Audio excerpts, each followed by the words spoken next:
Hey there, Alex Kidman here, just taking a very quick look at the updated 2024 Tesla Model 3, with thanks to Zach Kelly from Gizmodo Australia. He's got it in for review, he drove it around to my place so I could have a quick look because I drive one of the 2021 models. This is the new fancy refreshed model.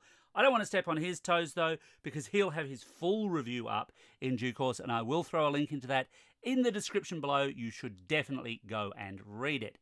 So what do I think? Well, stylistically, yeah, it looks like a Model 3. I am told that the nose is now a slightly different shape, and Zach's contention was he quite liked it compared to my older Model 3.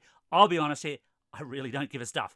Not in an offensive way, I just don't care about what the nose looks like all that much. To me, a car is a car, but obviously some people really do fuss and stress about this stuff, and if that's you, great. Yes, it's got a slightly redesigned front snout that looks like this. I do like the blue, by the way.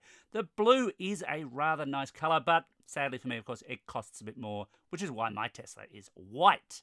Let's go inside. So from the backseat, of course, one of the bigger changes is the inclusion of this smaller screen for backseat passengers. I wonder about people who have motion sickness, having trouble looking down at it all the time. That could be an interesting thing on a longer drive.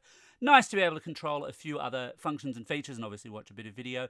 I do think it's a weird move that you can adjust the front seats from the back seats, because nobody's ever going to troll on that, are they? Well, no, wait.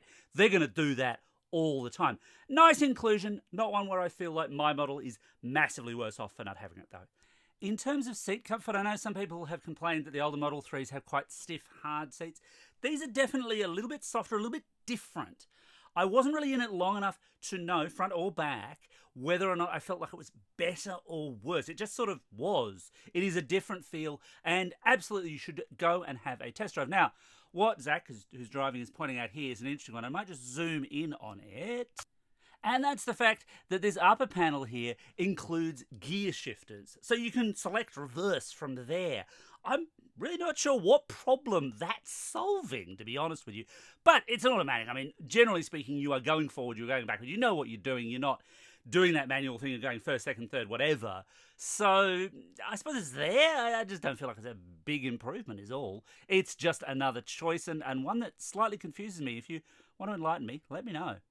Now, this particular Model 3 was not mine to drive, so I didn't, but I did get behind the steering wheel just to have a little bit of a hands-on with it. Very familiar with my own Model 3, of course. And, of course, the big thing with this one is, as you can see where my thumbs are sort of in shot there, that the indicator stalks are no more, that they are buttons on the wheel. I really don't like this. I know I'm not alone in that. It's probably the most controversial thing they've done. I suppose I could get used to it, but I'd rather not have to. It'd be very interesting to see if anyone comes out with any aftermarket parts that cover off for that need. The steering wheel also felt a bit smaller to me. It's an odd one. And maybe that's perceptual. Maybe it is the same size, but it felt like it was a little bit smaller, which I didn't like quite as much. Interior cabin is much for muchness, much of what it is. Slight changes to the UI there, and slight changes to the way the trays in between the driver and passenger go, which, again, they're just changes. They're not necessarily bad or good. They're just slightly different layouts. I don't know that they're an improvement, but I don't know that they're a detraction, whereas that lack of the indicator stalk, I really do feel is a detraction point. It's simplification for this, or minimalisation, I should say, for the sake of it, rather than for some grand purpose. The Frunk is, well, it's still a Frunk. Kind of handy to have a little bit of extra storage space. Still feels a little loose and rattly when you thump it down to close it, though. Again, maybe that's just me. The rear doors now also have emergency releases, and this is an interesting one. I love that they're there. Safety is always a good thing. The implementation doesn't half look janky, though, because you remove this little cover and it's a cable underneath that. It looks like a piece of wiring. I reckon a lot of people might look at it and go, oh, geez, have I just uncovered some wiring I'm not meant to see? Not the prettiest thing, but then pretty is not the point, because what we're really on about here is safety. The safety aspect is far more important. And that's about your lot. I really only had a very, very quick little hands-on time with this. Thanks again to Zach for the time. Interesting car, an interesting upgrade in some ways, downgrade in others. But what do you think? Let me know in the comments below. And as always, thanks for watching, and don't forget to hit like and hit subscribe.